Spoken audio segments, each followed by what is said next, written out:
Kyiv के पास रूस का जोरदार हमला और उस हमले में एक अस्पताल भी, अलग अलग जगहों पर बोरोदियांका कस्बे में रूस की भीषण बमबारी।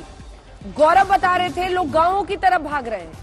अगर कस्बों पर आग की लपटें हैं, कस्बों पर इस तरह के हमले हो रहे हैं मेस्टन साहब, तो इसको किस तरह से देखें मेस्टन साहब? देखिए, जो कस्बों पे हमले हो रहे हैं ये तो मैं बार बार बोल रहा हूँ, ये बहुत अनप्रोफेशनल है। क्योंकि देखिए, कोई भी आर्मी ये इन चीजों के लिए ट्रेन नहीं करती है कि गांव को कैसे बर्बाद करना है और शहरों को कैसे बर्बाद करना है।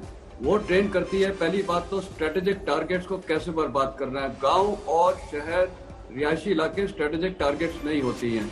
नंबर 2, वो टारगेट करते हैं बेसिकली आर्म फोर्सेस को, आर्म फोर्सेस के सोल्जर्स को, उनकी कंसंट्रेशन को, उनके हथियार को, उनकी लॉजिस्टिक्स को, और स्ट्रेटेजिक इंफ्रास्ट्रक्चर में जैसे पेट्रोल डिपो हो गया, ऑयल डंप्स हो गए, जो उन्होंने किया वो है।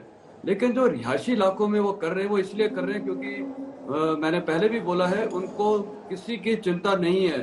और मेरे ख्याल वो जो एक authoritative dictatorial type of leadership है, जब वो आ जाती है तो फिर नो होल्ड्स नो बार्ड है, आप चलते रहते हैं, किसी की चिंता नहीं है लोगों पे क्या असर हो रहा है। और अंजना, एक और पिछले एक हफ्ते में हमें 3 लीडरशिप दिख रही हैं। एक जेलेंस्की की, एक जो बाइडेन की, और एक पुतिन की। मेरे ख्याल आप और मैं और कोई भी जो भी एक न्यूट्रल पॉइंट ऑफ व्यू से ये 3 लीडरशिप देख रहा है, सबको अंदाज हो जाएगा एक लीडरशिप क्या कर रही है। पुतिन को देखिए, वो सिर्फ अपने ऑफिस में बैठ के वहां पर अपना सूट और टाई में बैठ के वहां पर एक स्टेटमेंट दे रहे हैं रोज। और जेलेंस्की को देखिए, वो किस हालात में और अपने ट्रुप्स को कैसे मोटिवेट कर रहे हैं। और प्रेसिडेंट बाइडेन ने अपनी कंट्री को वार्न कर दिया है, देखिए कि कॉन्सिक्वेंसेस हैं इकोनॉमिक। जो उन्होंने एक रिस्ट्रेंट की मैं बात कर रहा था, मिलिट्री उन्होंने रिस्ट्रेंट दिखाया, लेकिन डिप्लोमेटिकली और इकोनॉमिकली उन्होंने बड़ा अच्छा कदम लिया है, उसमें वो फुल स्विंग गए हैं।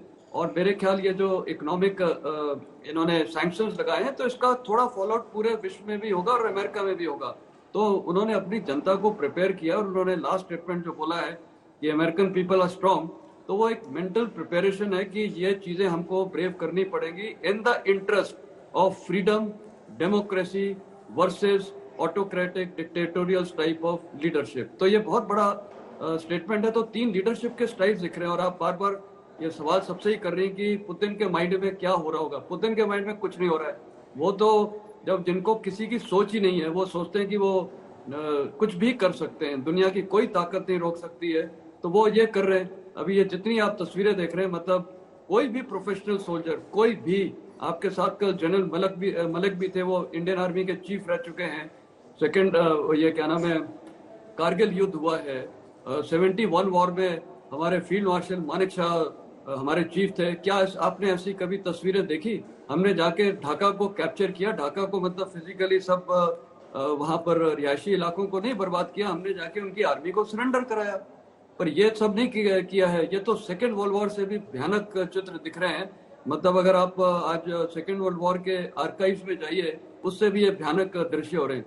तो ये तो बिल्कुल dictatorial authoritative type of leadership है, और ऐसी लीडरशिप को दुनिया में कोई भी एडमायर नहीं करता है। बल्कि ये 3 लीडर्स जो है ना, ये अभी हर यूनिवर्सिटीज, कॉलेजेस और वर्ल्ड में केस स्टडी बनेंगे कि एक ये भी स्टाइल है और एक ये भी स्टाइल है। और मेरे ख्याल जितने लीडर्स वर्ल्ड में हैं, उनको इससे समझना चाहिए कि कौन सी लीडरशिप लोगों को एक्सेप्ट होती है। वहां लोगों की चिंता नहीं है। चाइना जैसे देश में कल परसों किसी ने मेरे को पूछा था किसी चैनल में, पाकिस्तान अपने लोगों के लिए केयर नहीं कर रहा। मैंने कहा पाकिस्तान वो देश है जिसने अपने कारगिल में अपने ही जवानों को डिसोन कर दिया था, उनकी बॉडीज नहीं ली थी।